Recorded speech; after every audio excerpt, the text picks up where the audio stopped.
All right, here's our emergency session for the week, in which I'm going to be going over the adaptive immune responses. I'd rather be doing this live to get feedback, but here we are. We always start, regardless of whether we're talking about the humoral or antibody response or the cell-mediated response, we have to start with basically an antigen-presenting cell, which is always going to be a macrophage, a dendritic cell, a neutrophil, anything that phagocytoses invaders.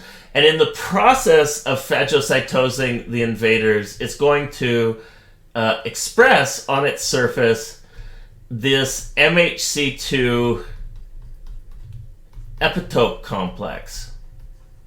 Now, this MHC2 epitope complex is going to be attractive to helper T cells, and in particular, the one helper T cell that has a T cell receptor that is complementary to this one specific epitope MHC2 complex. This is the first signal that activates the helper T cell, which is called the immunological synapse.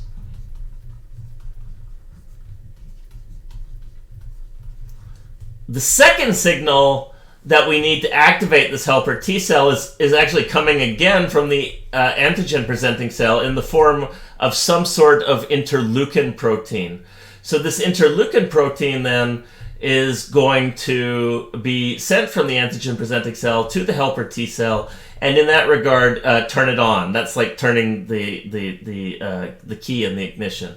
This, in turn, activates the helper T cell, and the helper T cell will go on and make many copies of itself, and will also form memory components.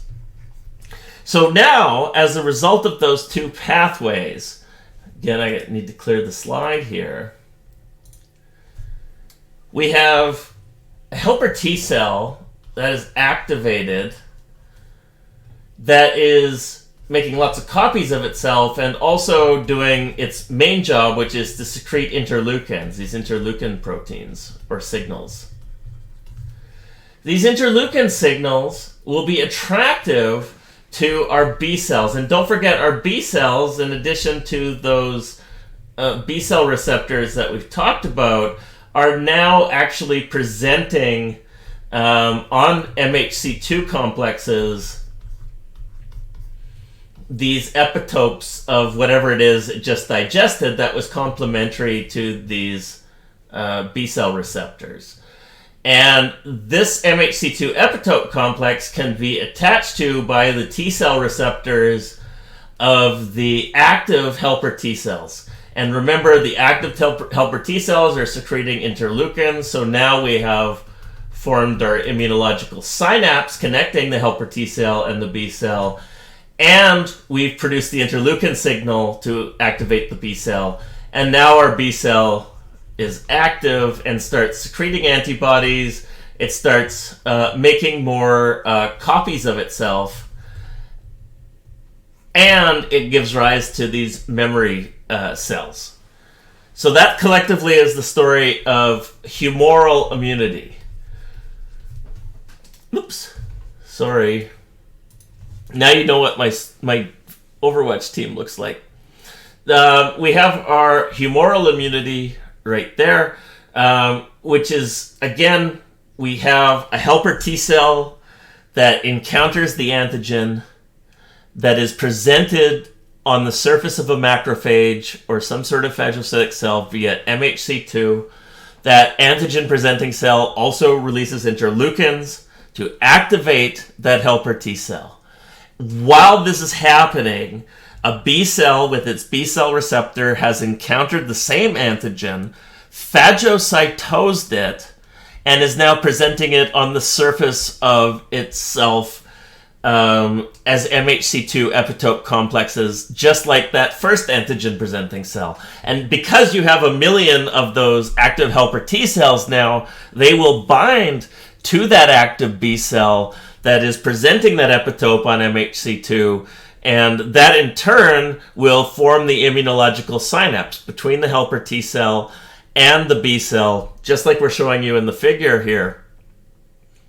And that in turn, along with the interleukin signal that's being released from the helper T cell, will turn on the B cell, turn it into a plasma cell. It'll start secreting antibodies. It'll start making lots and lots of copies of itself, some of which will be put aside for later for memory.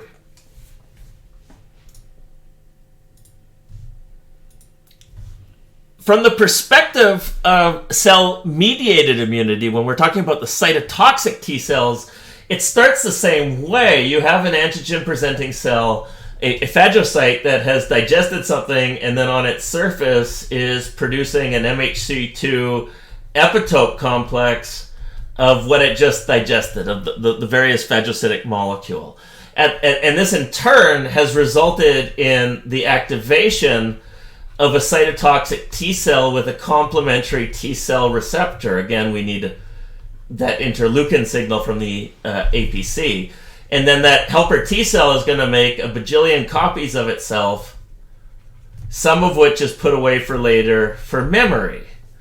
Now, at the exact same time, we've got to consider there's an infected cell population. So here's a tissue, and let's say this cell is infected, and this cell is infected. So as a result of that infection, this cell has an MHC1 epitope complex indicative of whatever intracellular pathogen it has within it. So this one will have millions of these little MHC1 epitope complexes on its surface. Likewise, these other cells over here will also have these MHC1 epitope complexes. But the healthy cells, these guys right here that are doing fine, will not be having those MHC1 epitope complexes. So we have two different populations of cells. We have cytotoxic T cells, which are going to have the complementary T cell receptors, and we're going to have these active helper T cells that have these T cell receptors. And they're both going to bind. And in doing so, again, by the cytotoxic T cell binding to this MHC1 epitope complex, you form the first signal, the immunological synapse. And then you get the second signal, the turning the ignition, by the helper T cell. The helper T cell binding to the MHC1 epitope complex of the same infected cell or a cell in a region. And remember, because it's actively secreting interleukins that will co-stimulate and provide that second signal that turns the cell on. And now you have an active cytotoxic T cell that can make lots and lots of copies of itself, including some for memory. And I hope that really helps. I'm sorry that the internet at whatever level is not working, but please send me any email or any questions for any problems that you have from this. I hope it elucidates it for you. Have a great week. I'll see you on Wednesday.